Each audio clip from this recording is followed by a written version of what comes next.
तो फ्रेंड्स, आप सभी का स्वागत है अपने चैनल गुरुजी वर्ड 93 पर, जहां हम सीडीपी के सारे सिद्धांत आपको कंप्लीट करा रहे हैं और अप्रॉक्स आपके 70% सिद्धांत कंप्लीट हो चुके हैं, जिनकी वीडियो का लिंक मैं आपको डिस्क्रिप्शन में दे दूंगा।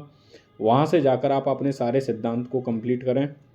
आज का जो सिद्धांत है हमारा बीएस ब्लूम का सिद्धांत, जिससे एग्जाम में अप्रॉक्स 2 या 3 नंबर के क्वेश्चन बन ही जाते हैं, जिसको बहुत ही आसान तरीके से समझने की हम कोशिश करते हैं। बीएस ब्लूम, जिन्हें जाना जाता है ब्लूम्स टैक्सोनॉमी की सिद्धांत के लिए, इसका प्रतिपादन इन्होंने 1956 में किया था।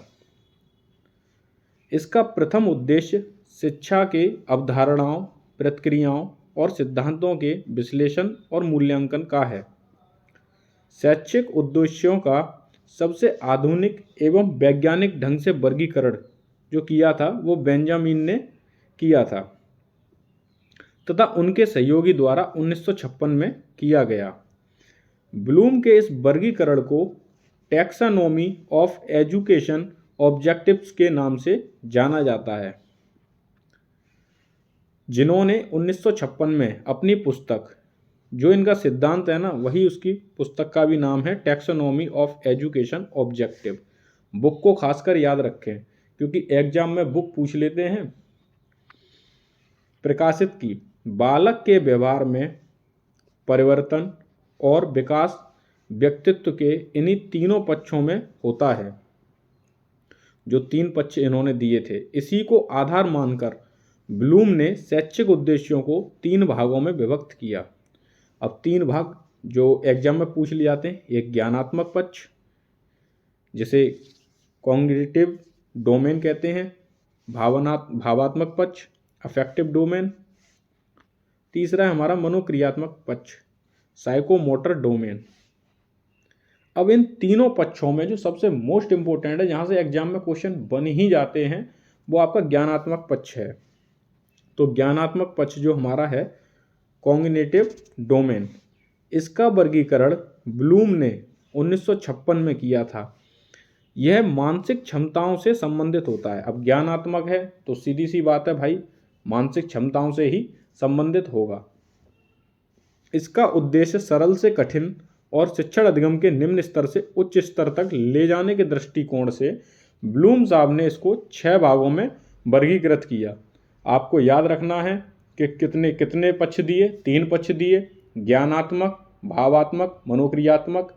और ज्ञानात्मक भाव को ही, मतलब ज्ञानात्मक के जो उन्होंने पक्ष दिए उनको भी 6 भागों में डिवाइड किया। और इस उद्देश्य का काम क्या है? सरल से कठिन की ओर या निम्न स्तर से उच्च स्तर की ओर, ठीक है, जिन्हें सरल से जटिल के क्रम में व्यवस्थित किया गया है। आपसे एग्जाम में ये क्रम ही पूछ लेता है काफ़ी बार। जैसे कि पहले पे हमारा ज्ञान, कंपैरिजन, एप्लीकेशन, एनालिसिस,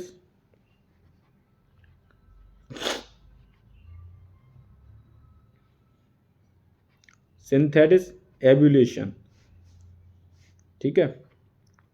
अब इनके बारे में हम एक एक करके व्याख्यात रूप में समझते हैं। सबसे पहले आता है हमारा ज्ञान।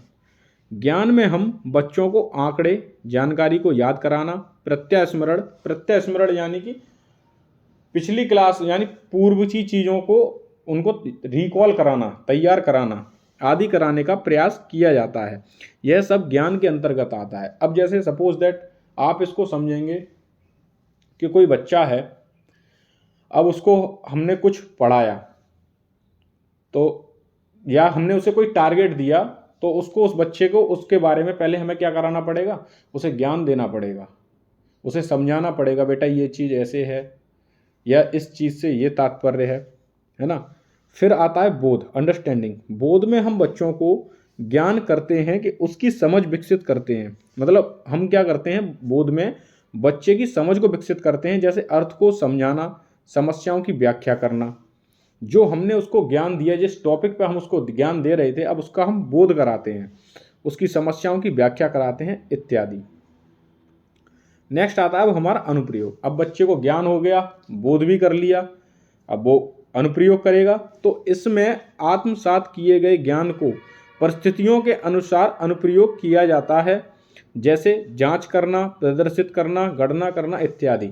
यानी कि पहले हमने बच्चे को ज्ञान दिया, मतलब उसे एक टारगेट दिया, फिर उसका बोध कराया, फिर उसके बाद अनुप्रयोग कराना शुरू किया, इसके बाद विश्लेषण यानी एनालिसिस करना। इसमें आत्मसात किए हुए ज्ञान को भिन्न भिन्न भागों में अलग करने की क्षमता होती है ताकि उसके तथ्यों और निष्कर्षों को समझा जा सके।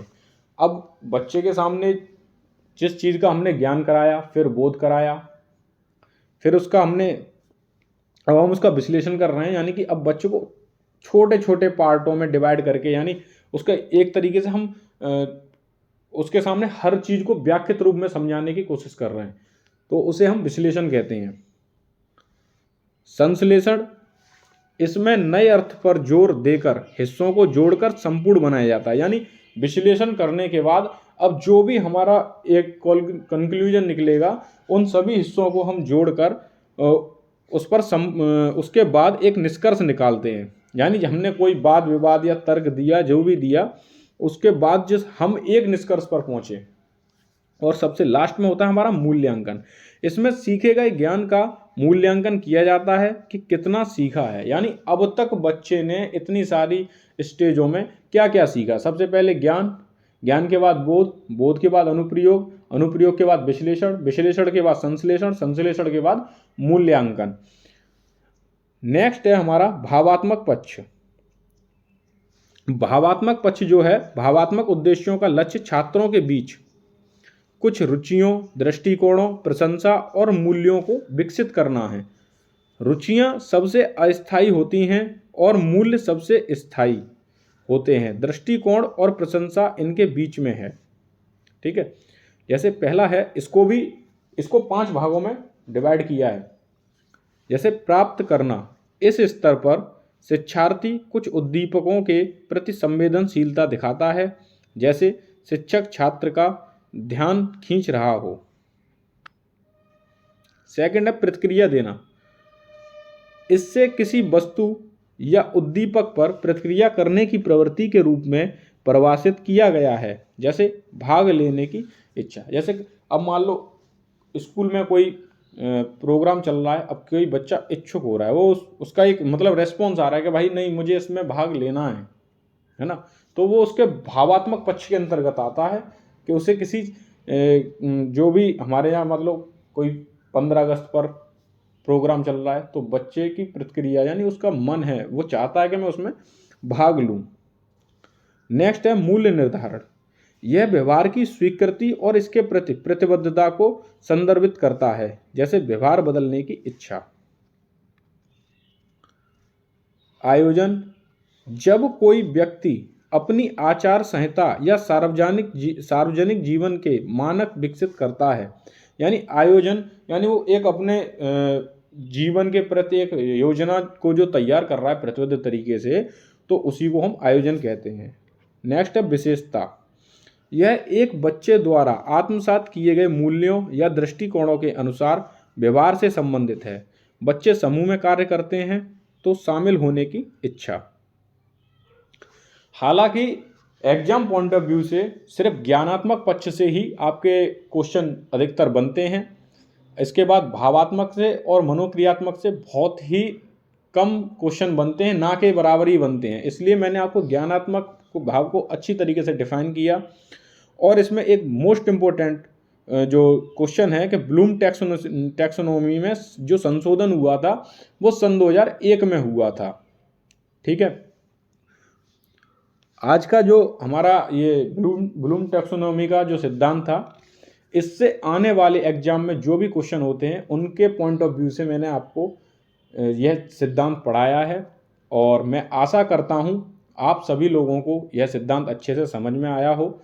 तो अपने चैनल गुरुजी वर्ड 93 को सब्सक्राइब करें और एक शिक्षक भर्ती की तैयारी के लिए सजग रहें, क्योंकि आपकी एक कोशिश आपको शिक्षक भर्ती में सीट दिला सकती है, जिससे आप और आपका परिवार खुश हो सकता है। धन्यवाद।